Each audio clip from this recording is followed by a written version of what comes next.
Okay, so up until now, we've been looking at an ideal harmonic oscillator as the system that's representing our two atoms connected by a bond or a spring. And we've already said that as a function of distance, the potential energy is going to rise when you're either compressing the spring, moving to a negative distance, or stretching the spring and moving to a positive distance. And we sketched this ideal harmonic oscillator using Hooke's law. So it has this nice parabolic shape.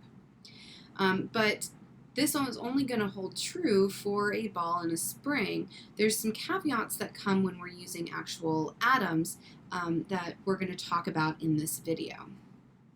So when we have an atom on either end of our bond, we don't just have these neutral balls, right? We have a positively charged nucleus surrounded by a negatively charged electron cloud. Okay. So in looking at first what happens when we bring these two closer together or compress the spring. Okay, we're on this side of our chart here with a compressed spring.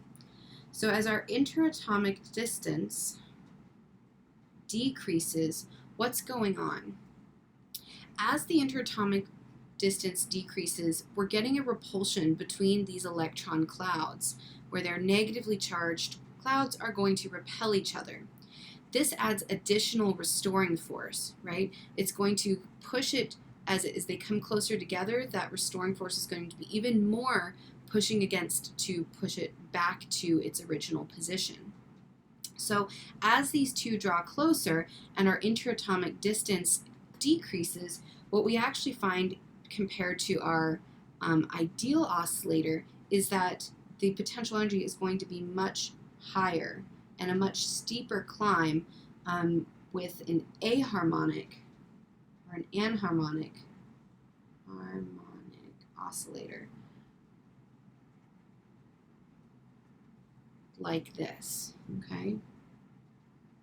So as our atoms are coming closer and closer together, there's an intense restoring force provided by the repulsion of their electron clouds, pushing it back to stretch it back out, okay? And that's what happens when they get closer together. Now what happens as you have these two atoms and they're moving further apart? We've got our little nucleus, we've got our electron clouds, okay?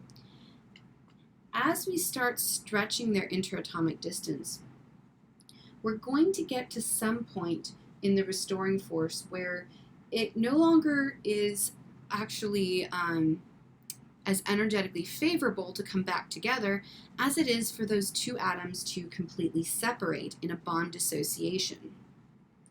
So what happens is as our interatomic distance is going to increase, it's going to come off our ideal line just a bit, but then there's going to hit some kind of a distance where it no longer has a rise in potential energy, where it will come back together, but it actually makes more sense for it to dissociate completely. Here we have its dissociation energy.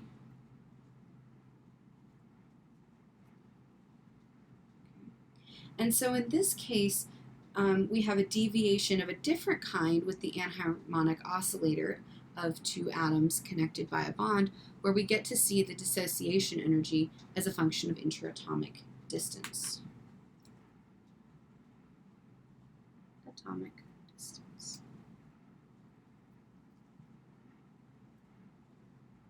There we go.